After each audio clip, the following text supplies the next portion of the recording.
So hey guys, this is Turok, and I'm going to review chapter 1104 of One Piece. Think and so finally finally got the new chapter. Oh, I've been waiting for this one. And uh so to go over the last chapter first. No, how should I do this? First of all, I'm really excited because I was kind of I made a video about 10 months ago talking about something the Buster call, whether this place would be Buster called, and spoilers, yes, at the end of this they're gonna try and Buster call, and I was like, wow, I don't know, this is where I get really frenetic, I guess a bit about One Piece because I get so excited. I see now how the community has so much fun. Um, Debating and guessing what's going to happen, and it was just so fun to feel there's a bit of vindication that I made that video randomly talking about stuff. I was looking back at it a little bit. Boy, my hair was shorter back then too. I grew it out, and uh, it was just so much fun to read this chapter today and say like, oh wow, they're gonna I was right on something like that. And anyways, it wasn't a big deal. It was just fun to see what's happening. Cause I was like speculating a lot of other stuff with there too, and I'll go over a little bit of that here. Um, so in the last chapter, we finished completely. It ended the flashback of Kuma and Bonnie, and Bonnie and Vegapunk had a recounseling. They made up. Bonnie had come here with the intent to make Vegapunk fix Kuma if he could. Otherwise, she was gonna try and kill him. And then she saw this memory of Kuma, and she saw all the things that happened to him. His life with her mother, she never got to know, and stuff about all the stuff that he did, and she didn't realize. We'll get to that some of that in the chapter too, because it covers that. And so her and Vegapunk, yeah, like I said, made up, and then we jumped back to the present where Bonnie is trying to, she's there with Saturn, and we get a little exposition from Saturn that was very interesting. Lots to speculate with that. Um, I'll try. I never did a video. I wanted to do a video talking a bit about that stuff with Devil Fruits, but I'll have to do that another time. But the ending of it was where Kuma uh, finally ends up on the island, and they can't stop him, and then he saves Bonnie because the other Straw Hats that are there are incapable due to some unknown power that Saturn has. That I still think is Conqueror's Hockey 2.0 or something. Um, and so let's get to today's chapter. Also, I'll briefly go over that there's a cute cover art in this chapter that has Sanji in it, and that shows him serving cake, it looks like, to a couple of little mice that are going to get married. It shows a little mouse in a tuxedo proposing to the girl with a ring. It's very cute drawing in it. And it has a Christmas looking stuff to it, too. That's supposed to be the berries and whatever. It looks really nice, but I don't have much else to say on that one, so I'm going to move on. So, uh, so we cut in here to right at the ending of the last chapter. After Kuma saves Bonnie, he prepares to punch Saturn, and we ended right at that cliffhanger. And we come back right at that moment. I'm so glad. I'm so glad we came back right to that moment. Um, and It shows Kuma as he's preparing this punch. He's thinking about all these different things. His pain is coming back. That's all been caused by Saturn and the other Gorosei in general, and the Celestial Dragons in general. How he's been called a Buccaneer brat because meaning he's There's still something there too. I would love to know what the Buccaneers did. It feels like the Buccaneers are right there with the Lunarians as far as being persecuted in a specific way against by the Gorosei and Saturn. That'd be interesting. It sounds like whatever they did is worse. Like the Lunarians were just taken down because they were in the way. It's like it was almost like that seems like it was kind of like if you ever watched The Emperor's New Groove, that Disney movie with David Spade and John Goodman. the emperor wants to build a special palace away from the city, and he wants to he wants to occupy this hill that's currently has a community of normal villagers who probably grow crops and raise llamas and whatnot. And they're in his way. He's like, oh, you guys gotta move. I'm gonna just move in. I can do whatever I want. And that seems like that's what happened with the Lunarians, because they lived at the top of the red line. As we were told, with the Buccaneers, the implication seems to be that they did something. They were. I'm thinking they were like rebels of sorts. Something that someone. Maybe they were like on with the side of like the ancient kingdom, or maybe they even helped with the Vivi's ancestor and the and Kozuki clan and hiding the poneglyphs. So, anyways, we got that flashback, and it goes over to the panel where Akuma first met Saturn at God's Valley. Because it even says right there, he's like, back then, Saturn gave him an ultimatum: you can live as a slave or die, because nothing else will be tolerated from someone from your bloodline, your tribe. It actually says your ilk. I like how they use that translation. And we cut to him talking to his father right after that they find out about his mother passing away. There's something too.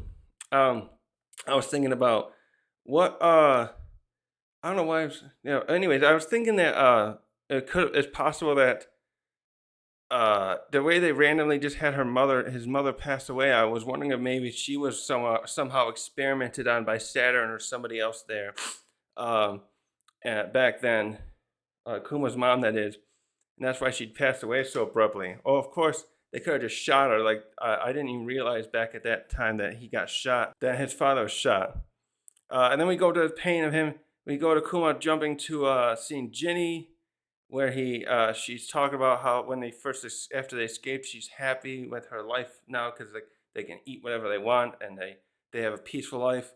And then jumps to when the last time he talked to her and that pain. And then lastly, it shows him with holding Bonnie. So all this pain is surging through Kuma as he gets this punch ready. And right here, yeah. And then it cuts briefly right before this happened. What we all were waiting for. We cut briefly to Bonnie still crying as she's kind of sat there defeated by after Saturn's revelation. And while that's happening, this is happening as Kuma's jumping up. He's jumping up with his punch ready, and Saturn, right as he's about to get hit, he's like, Vegapunk, what's happening this? Vegapunk says, how can Kuma still be alive? I made use of that self-destruct bomb that you gave him, that you put into him. Why isn't he destroyed? So yeah, we found out this explains here what happens, why Kuma came here. So I'll get into it briefly. When Kuma abruptly left Kamumaka Island, the one I forget the name, I'm saying it wrong, that he was on with Dragon and that, when he left there, Kuma, that was because of what that Saturn tried to destroy him. He ordered Vegapunk to put a self-destruct bomb inside Kuma, but Vegapunk couldn't bear to do it, and so instead, it switched off something and allowed Kuma to kind of be himself for whatever's left, and that's why he came here. I'll get into it a little better, but yeah, he says, I made use of that contingency plan and activated it after the revolutionaries stole him away from Marie-Joie. And as that's happening, we get this great close-up of Kuma as he's and with his anger. Oh man, the way he drew this face. I wish I could show it on there. And then he just gets Saturn right in the face. It's just such a good shot. He even looks like he's using he must be using hockey. Yeah, it's all dark, and his other fist is not. He uses hockey and just punches fucking his face is just punched in. It's the same kind of look. Oda always does a really good shots of those, like the other one a few chapters ago where uh um Bonnie punched at Alpha, that Cipher Pol 8 agent, and it's such a good double page panel of it, and he just knocks him right down, and then it looks like he punches him so much that Kuma actually is Saturn's thrown across some of the nearby buildings. Yeah, he is. So he punched him so hard that he just skidded across the buildings like like a couple hundred feet, something like that. and and then and then we switched to some of the Marines farther away from this, and they're seeing some of that destruction, and like, what the hell's going on? And then we switch to the ones nearby, and they're like, they're in just, they got Oda drew his really good draw dropped look of these Marines, like, oh my god, he just punched one of the 5 elders. How could this happen? And Kuma's just standing there staring at where the direction he sent Saturn, and then some of the Marines are ordering, like, go help him, hurry. And then one of them's like, oh my god, someone, the one of the Gorsa was punched by a slave. This has never happened before. And then at that point, it looks like Kuma just dropping to one knee because he's really tired or something. But the good news is, because they knocked down Saturn, then the other characters right there, Vegapunk and the Straw Hats and Atlas, are able to move. So Sanji, Atlas, and Frankie all run toward Kuma and Bonnie to check what's going on. And they're checking on Bonnie, and then one of them's like saying, "This is our chance. Let's get Bonnie back up. Let's get out back to the labo phase. And continue the plan." And while that's happening, though, Vegapunk's just sitting there, like, awestruck too, and he's thinking in his head his answer to, like, what Saturn just asked him, like, what happened? And he's like, I don't know. He's thinking in his head, he's answering, to himself what Saturn said. I don't know. Understand? I didn't install the traditional self-destruct mechanism because I couldn't bear to do that. I couldn't bear the idea of turning Kuma into a bound, my friend, and because he also knowing that they would eventually use it like he tried to. Then he says, "Oh, so I just kept my word by just twisting." He twisted. He had to keep his word, otherwise he would be in trouble with Saturn. So he said, "I kept my word, but I put something else in it." So it only was supposed to shut. What he put in it was only when Saturn would click the self-destruct, the little red button. It just was supposed to shut down Kuma's body completely and make him. Yeah, so just removing his ability to move, freezing him up, I guess. And he said, between that and your loss of the individuality that I had to do, you shouldn't be able to move now. And while this is happening, Kuma, he goes and picks up Bonnie. She's still there just crying, and she's still in her normal form, her real form, and he picks her up and just hugs her. He brings her real close and just hugs her there, and he's still, like, smoking and everything, and he doesn't say anything. He's still there somehow. And I want to stop and say, I kind of hope at this point that he's not gonna die. Like, we've all been speculating he's kind of gonna die. Even Tekking was gonna say, oh, maybe he's gonna self-destruct, but now we know he can't. Actually, Tekking's video is already out. I can't wait to see what he thinks about this. So Kuma's still there somehow. It's so touching here. This is gonna be another good moment in the anime. I can't wait to get to these parts in the anime. I think it's gonna be like probably this time next year. We'll have to wait for. But so he hugs Bonnie there, and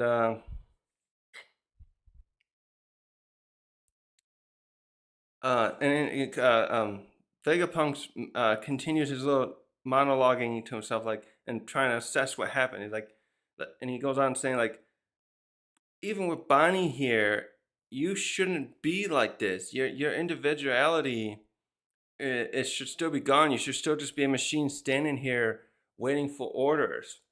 How are you doing this? How are you still in there? This is beyond anything under the science that I understand. Oh, here we go. Then he hints at something. He's like, it can't be that, can it?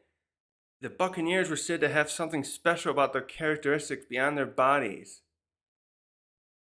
And he ends it. Oh, he ended. God damn it! I bet something with spirit. His spirit is still there somehow, even if his brain is dead or something. He says it can't be. He says, after all, you people were once, and it is cut. Shit. I'm guessing some spiritual. His spirit is somehow still there. It doesn't. His body's been messed up and mangled and turned into a machine, but he's still there, and he just can't communicate properly. Hmm. Uh. And then Kizaru's there moment. He's like, "It's over, isn't it?" And I think what he means is like, this is gonna get worse now because they've punched Saturn, and then we see Sentomaru, and he's smiling and he's like glad that Kuma looking at Kuma like, "Oh, Kuma's here." This is so like so he must have been close with Kuma too. I don't think the flashback show enough for those two directly interacting. We saw him and Bonnie a lot, but you can see he's happy that this has happened, and he's still tied up, unfortunately, at the moment. But then we switch to the Marines, and they're like, "Wait, what happened to Straw Hat?" So while this is all happening, he got away. Uh, the other one's reporting that, oh, he disappeared right before we apprehend him. And it's like, oh, what are we gonna do? We can't just call him this kind of failure.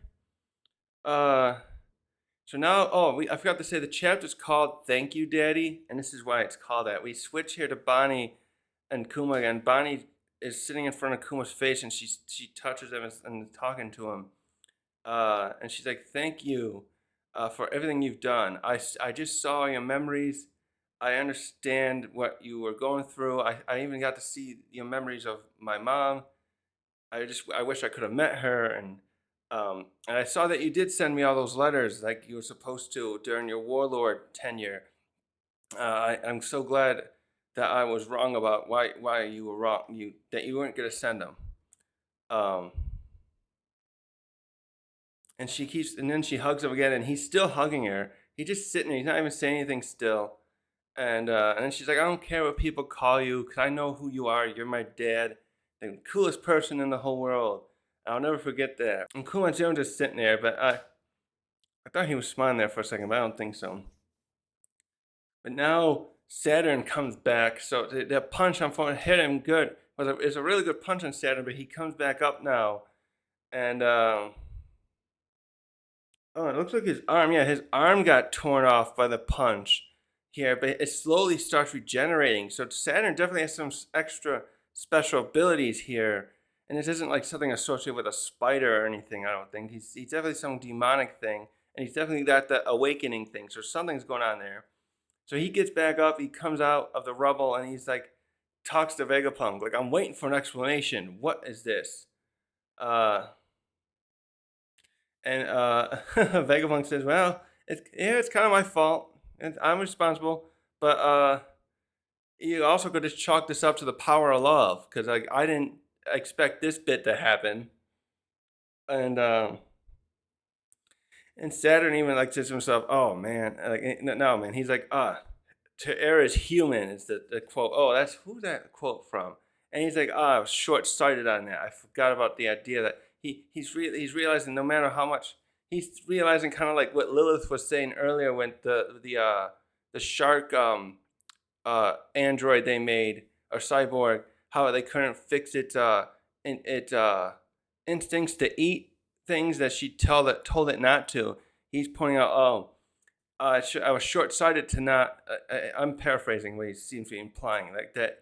Was short sighted to think that Kuma could be completely controlled, even if his memories were erased.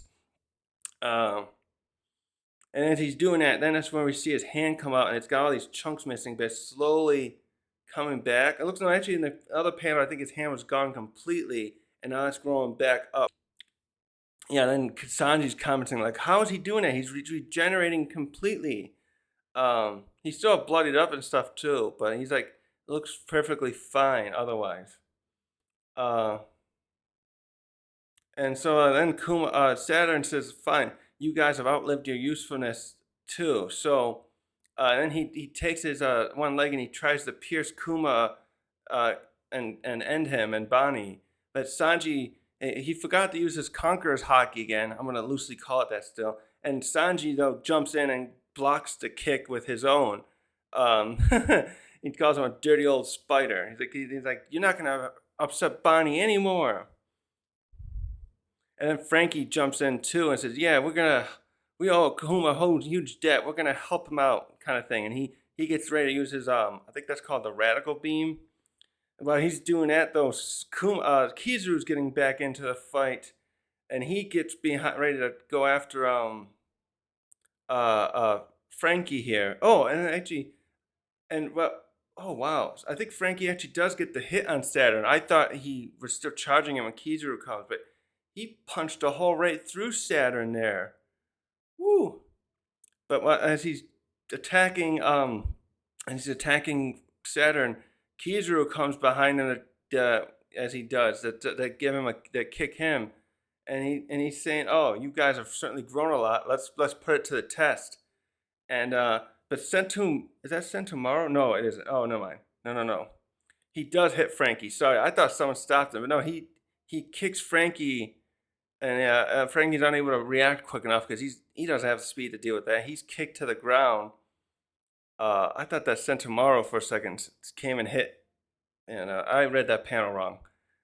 No, Frankie's knocked down, but then it looks like the hole in Saturn is already healing up. So he's even with that hole punched through him, it's like nothing to him. It's like, I wonder if you have to hit like a certain barrier, like I wonder if he has like a heart where it could be like hit there. As it just suddenly starts healing again.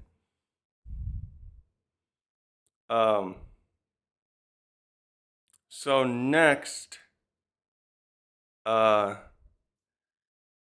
Oh, so the others are while this is happening. Bonnie talks to Vegapunk, says that he's not moving. Okay, so he stopped at this point. Kuma has stopped moving, and Bonnie's like, "We gotta, someone help me. He can't move." And then Atlas comes in and says, Vegapunk orders her, "Atlas, can you help? Can you get Kuma up there?" And oh, that's right. She's like the same size as Kuma, so she easily picks him up over her head and starts taking him up toward the labo phase.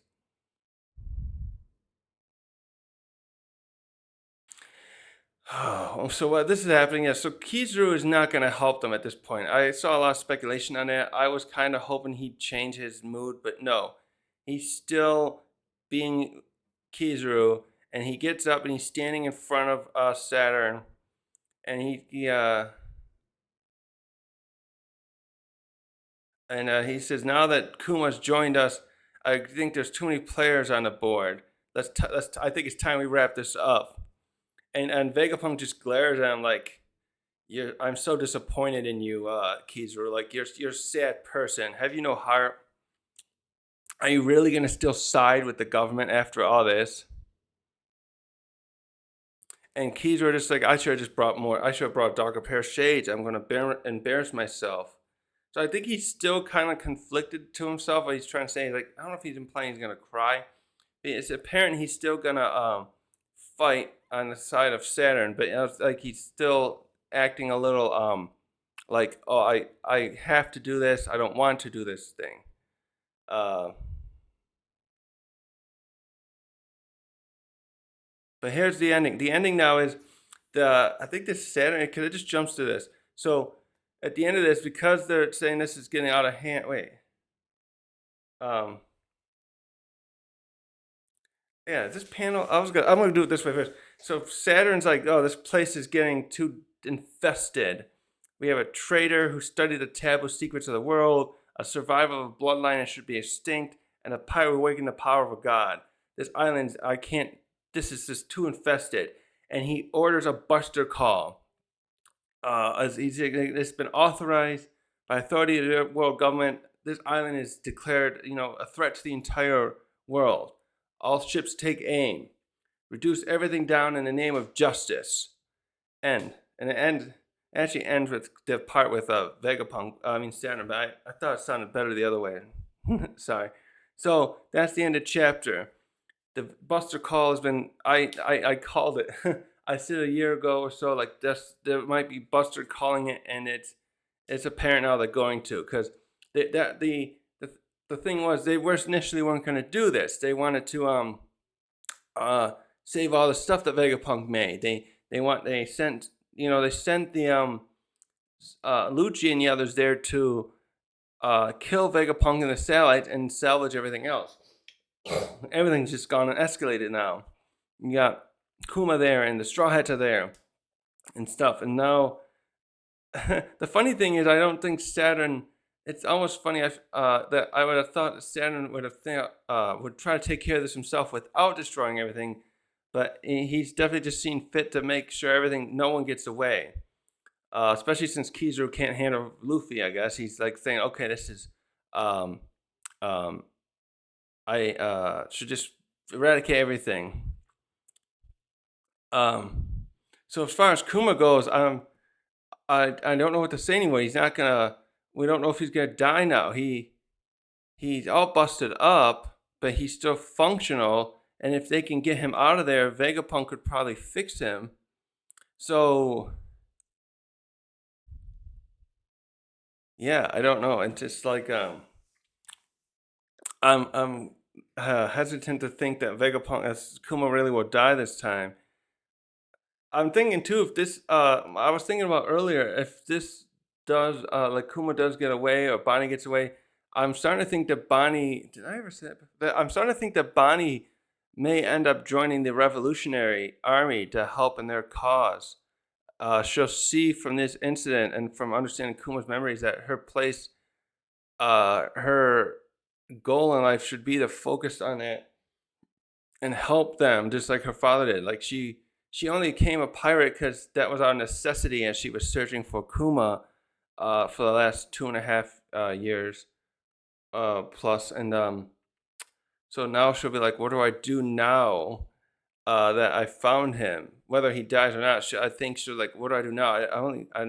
I don't like. She's not one of those people really looking for the One Piece.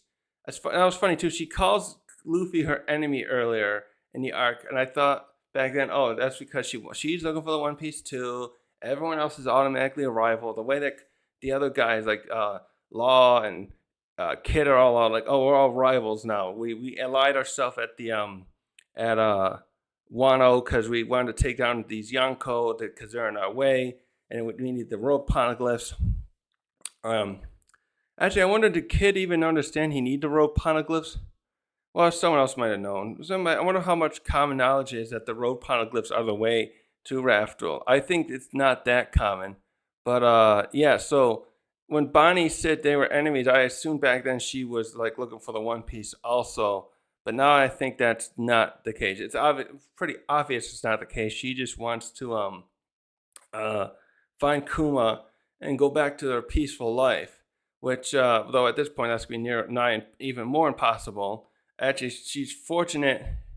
I think they'll be lucky if Sorbet Kingdom doesn't get like Buster called after this, just out of retaliation and anger from Saturn. So there's that. Uh, Also, of course, it was extremely satisfying to see Saint Saturn punched out like that. This shot looks really good, although it looks like Oda, unfortunately, is still doing some stuff a little rougher. Have you noticed that? I think ever since around Wano, some of the stuff Oda draws just looks a lot rougher than, not as clean overall as some of his stuff. I was rereading Dressrosa, which how many years ago would that have been? 7, 8 years ago. And it just, some of his stuff looks cool. Some of it looks. I think this roughness somehow makes some of the action shots look a lot better. But other times, it just feels like the line art, just something about it just looks a little different than what Odo used to do. Maybe he just wants to make it look this way now. It's just I can tell there's a slight difference in the look overall compared to a few hundred chapters ago. Not that so I'm not complaining. I again like this shot with Kuma too. When they get this really great close up of him, that I think it looks better that way. But I think it would have looked different in a way back in the a while back. I don't know. I think I'm sure part of it's because Vegapunk. I mean Vegapunk. I think Oda has been like working on a lot of other stuff recently, so he's probably uh not having as much time to make his stuff look cleaner. So I don't know.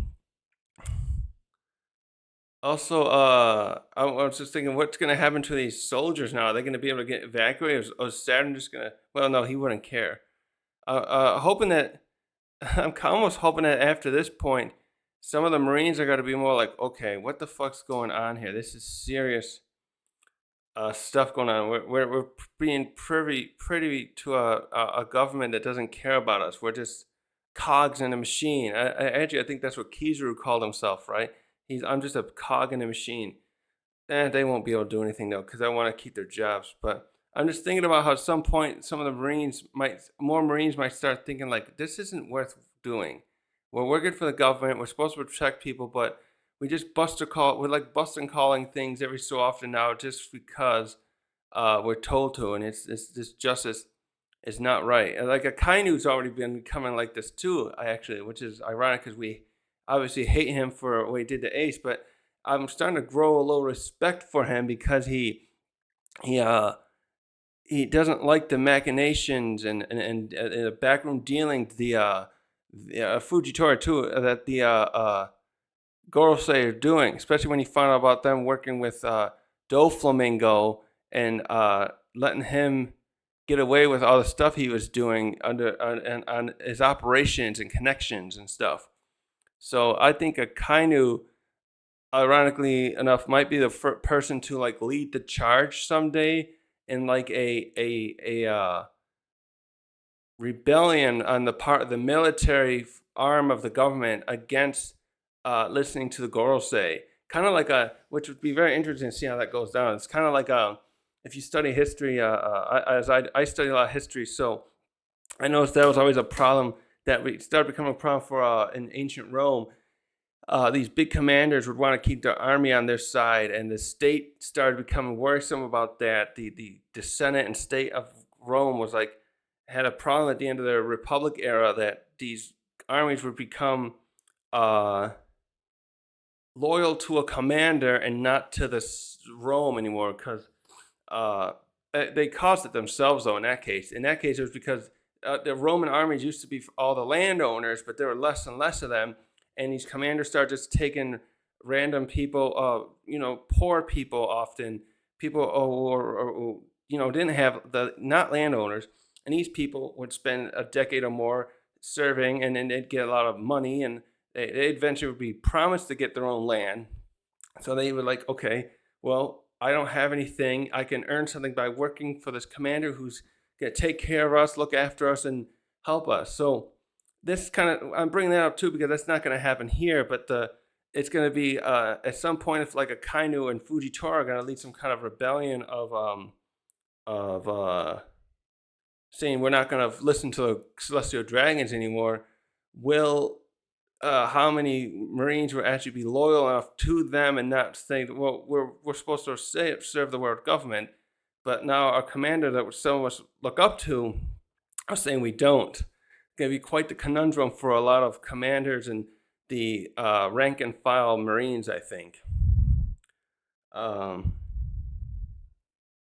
so who else is going to happen? So what's going to happen next? Also, by the way, we still don't have Marco, or I thought Marco and Stussy Buckingham were going to arrive, and so far that part's not right. So I'm wondering if they're going to come and help us, these guys escape, because now they definitely have to escape because now the Buster call has been initiated, and this is like, what is this? I think they said they had 100 ships. When they Buster called Enies Lobby, they had only 10, if I recall correctly. Now they got 100 of them. This island is toast, and I don't even know if that. I wonder if like that laser defenses on the top can even defend against like half of or even the 10 that were at Enies Lobby. Would they be able to stop that many? Can they stop cannon fire to some degree while they figure out a way to escape? And since Luffy's escaped too, I'm hoping there'll be a fight between him and Saturn eventually. Because now Saturn's still here. Saturn and Kizaru here.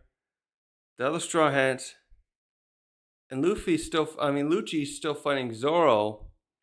So it's like this is about to get extremely crazy. Like Oda just keeps amping it up, and I love it. It's like, oh my god, it's like it's been uh uh uh go to Egghead. Oh, Vagabond wants to leave. Oh, Cypher Pole's here because I did something. I did a naughty thing with the government. Oh, now Kizuru's here. That was bad enough. And a bunch of ships. Now Saturn's here. Now they're gonna Buster call us. How are we gonna get out of here? It's gonna be wild. And I don't think there's a break next week. So look forward to that. I sure am. So I think I'm gonna end this here today. Yeah. Thanks for watching.